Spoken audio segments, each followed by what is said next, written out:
Everybody to another episode of vBrownBag's Meet the Expert. We're here at the Cincinnati VMUG, and I have the great pleasure to introduce Byron Schaller. Byron, please introduce yourself. Hi, I'm Byron Schaller. I'm currently the DevOps practice lead for Round Tower Technologies, although that's changing, I guess, soon. I'll be moving into a chief technologist role for them. No kidding. Yeah. The things I find out when I interview you, man. So these interviews are super cool because I literally, that sounds awesome. That sounds like a dream job right there, right? But I want to know how you started, how you got into IT. Sure. So tell me your story. So I'll be telling the story a little bit later, but it's not very glamorous. I was 17. I was going to college, I guess technically, for CS. I was working as an electronics manager at Target at the time. Ran into an old buddy from high school. Had been going to school for 9 days as a freshman. And he said, "Hey, do you want to get a job writing code?" And I'm like, "Well, that's what I'm going to school for." So yeah.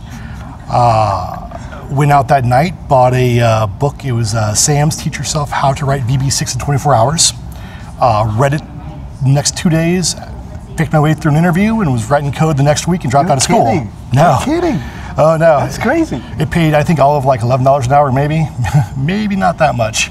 But I loved it. It was great. You're like, I got the job without without paying for the whole thing. Basically, I mean, what I didn't make in salary, I got in on-the-job training. Learned how to write, VB6 and then .NET, C#, and all the SQL you could ever want to write. That was just pre-Y2K, about 97, 98 time frame, and it was in demand, and you could basically just write your own ticket for a little while, and did that for about 2.5 years. Got to the point where we were working like 90 hours a week before the whole New Year's thing hit. Nothing happened, so either we were really good at our jobs or there was nothing to worry about, one of the two.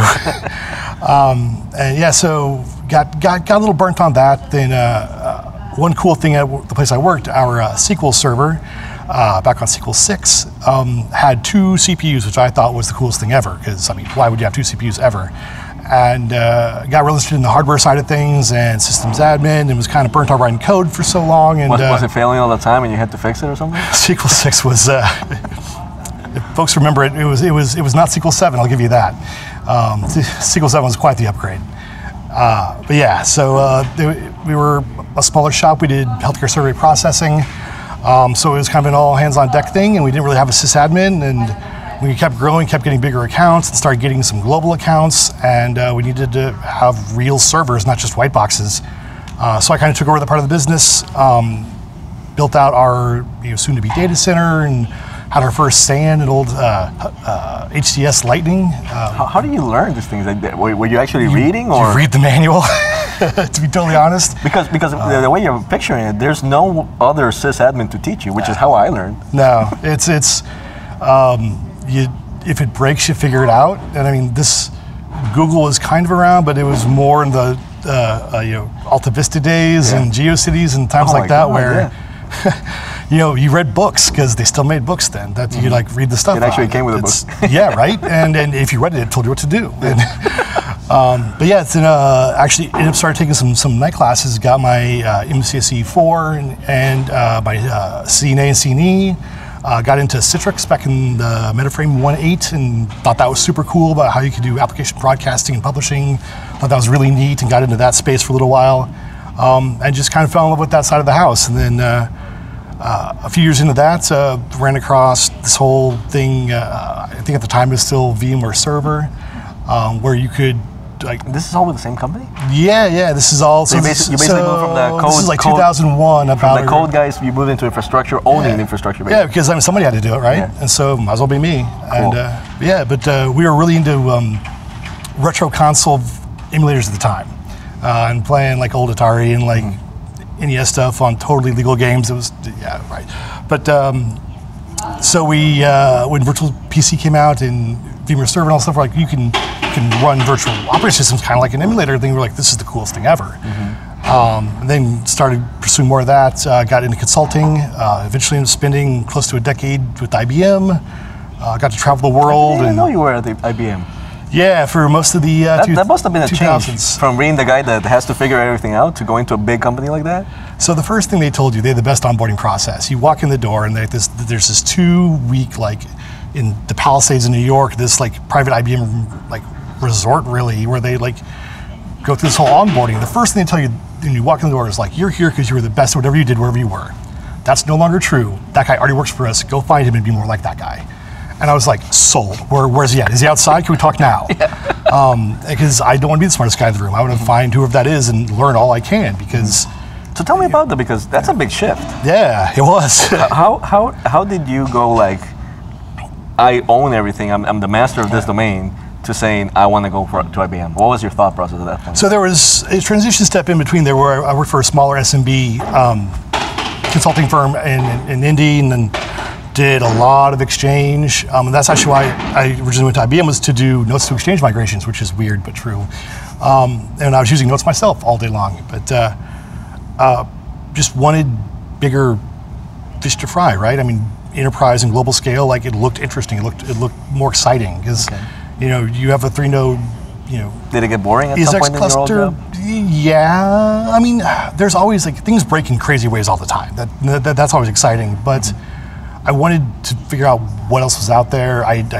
You hear about these things, and people have like global scale data centers and these giant things like that. It sounded fun and exciting, and at the same time, I really wanted to travel. All this time, where were you based out of? Out of Indy. I'm born and raised in Indy my whole life. Okay. Yeah, but so you said, I want to see the world. Yeah, and I think I can do it. They paid for it. I saw the world, and I went all over and worked on really, really, really large scale projects. And what did you do in IBM? Like, I know you said 11 years, so you must have done a bunch of stuff. It was just short of a decade. So I started off on the enterprise services for Microsoft Technologies team, which basically any services around. It was a lot of AD, a lot of Exchange, a lot of Novell migrations, kind of that stuff. Then I think it's 2006, like GSX2 had just come out. And I think that time lines up. They started their virtualization practice, and it kind of grew out of the Microsoft practice because really... That's how a lot of people grew up, yeah. Well, the timing is weird. So like the Active Directory 2003 and Exchange 2003 migrations, they kind of like waned as far as adoption. People had adopted, and they were good. There's nothing really new to do in the Microsoft space other than, people who hadn't migrated yet off Novell or whatever, and there were a few, but not very many left. So they all needed something for us to do. And so a lot of the guys actually went off and did WAS stuff and with WebSphere. And then about 6 of us went off and did VMware and learned what they were doing. And then imagine how different your life would be if you had taken that road instead. Well, and it was a whole different world there too, right? Because this is back in the days of Type 2 hypervisors and things like that, and pre-vMotion. And then VI3 hit with vMotion, and the first time you see where that guy pulls the cable and it still works, and your mind is blown, and you're like, that's the most amazing thing ever. I'm gonna do that all the time. And really, really dove deep into that and did that for a long, long time. Ended up getting a VCDX out of the whole thing, and now I'm trying to figure out the next thing. So hold on. Yeah. You basically stayed at IBM through vSphere 5? No, so I left around 4. I left in 2011 because my son was born, and I was gone 15 weeks a year. Yeah, and I didn't want to miss that. So went back to a mom and pop shop for a short time. You figured my resume is gonna, I can get a job in Indy. It wasn't terribly hard, and I had some friends who started their own firm and went to go work for them, but it was a big change going back to the SMB space. Wanted to go back into a larger systems integrator.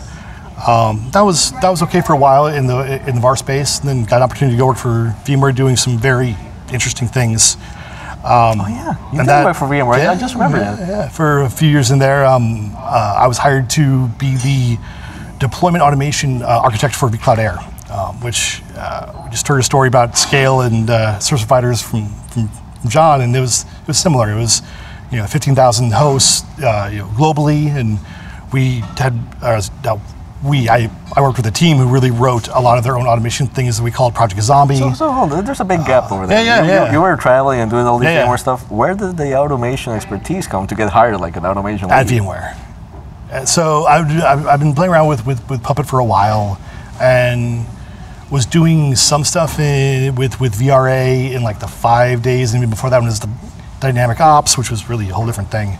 It was a really early adopter of that. Okay. And got brought in for that reason. And learned so much there. Like the guys at VMware were stellar. I worked with an amazing team of very, very, very smart people, and learned how to write code again and how to write tests for code, which I never did test back in the day because you didn't do that back then. The phrase is everybody has a test environment. Some people also have a production. Ours was prod back then, but no. I mean, at VMware they had very rigorous pipelines. I mean, it was I learned this whole new world that I had no idea existed. Cool. And Jake Robinson, in particular, was really key in teaching me and introducing me to a lot of that stuff. Can't thank him enough for that. Cool.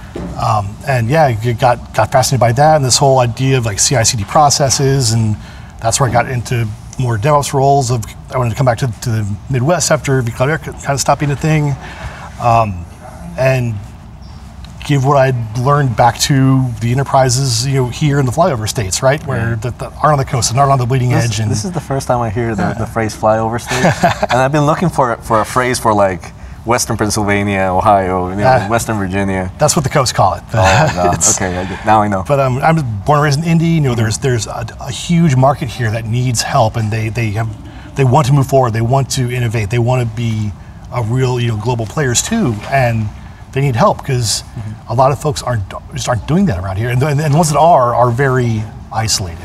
Yeah. Like there's a few companies that are really good at it. Because you always hear of people that live around here, but they work for global companies. They don't really. So I can totally see your the whole brain drain thing, right? Yeah. Bringing it. Yeah. Okay. Yeah, and I was lucky to get a job at a partners bar, whatever you want to call them. That was very forward thinking. They're like, it's not going to make us money right now, but we're going to build this practice. Last quarter, our year-over-year growth was like 1,200% or something. It's like it took a while to put together. They had vision, yeah. But we built a good team and we found use cases and we can go out and help folks, and that's been a lot of fun. No kidding. It's and tell me about, because you mentioned something very important, that feeling of giving back to community, right, to your local community in Indy. But I remember meeting you in VMworld 2014, and at that point you were already involved with the at least the V community and all the people that were hanging out on Twitter. So tell me about that side of your career, and did it help you? Yeah, I mean, I've gotten 2 jobs on Twitter, almost literally. So it actually started kind of the year before. In 2013 was my first VMworld. I went there actually to go for a VCAC at the time 5 class, one of the first that they were giving for partners. Met a bunch of people, realized I was really dumb. I thought I was good at my job, and I just wasn't. For people who were way better than I was, I didn't know what a vExpert was, found out that. Apparently they had a party with free beer as well, which was always a plus. Yeah. And found out what like a VCDex was, and like that was a thing, and that there are these guys doing these really truly amazing things, and I just had no idea it was out there. Because at big places like IBM can be very insular, like you're very in company, and that's where your focus is, and that's all you see really. And I was really opened up to that there's so much more out there that I just didn't know. And I got really mad and decided that was, come next year, not going to be the case. And I was going to get involved and find out everything I could and fill those gaps. And that was the start. And I met a guy there. He's like, get on Twitter.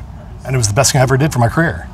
I mean, I've met a ton of people who are amazing around the world. I mean, people I consider real friends today. I wouldn't have gotten my VCDex without it. And it's been just a giant resource to me for the past, 4 or 5 years now. Yeah, amazing. Yeah, no, it's great.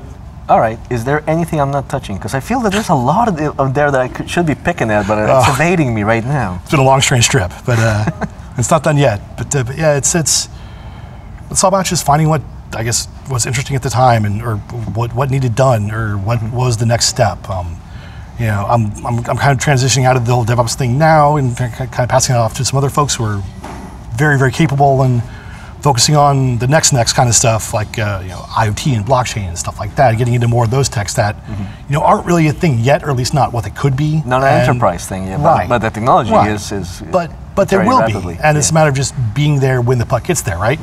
And it's building out that, and that's been really fun. And being given the opportunity to do something like that comes with a lot of bumps along the road, I guess, to get there. But once you're there, it's pretty fun. But one thing I can tell from everything you told us is you have a lot of courage. Like you see something that something's coming along, and you go and get it. You don't wait for anybody to tell you.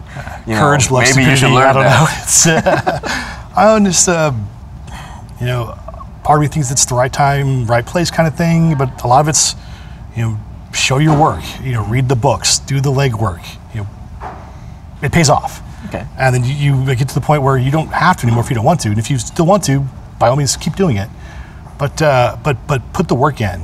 And then once you've done that, you know, teach others. And you know, no matter how far along in your career you are, everyone else has a story to tell you. They have something to teach you. Yeah. No matter if it's a junior admin or whoever, there's always something more to learn from whoever you're talking to. And just take that time to realize that and you know, suck their knowledge like a sponge. I mean, just because seriously, because there's so much out there, especially stuff like, you know, vMugs and things like that. People who are brave enough to go up there and actually present something. Yeah. Take time to listen to what they have to say, because it could totally help you in your job next week or next year, whenever, or at least make a new friend and some kind of contact, right? So, correct.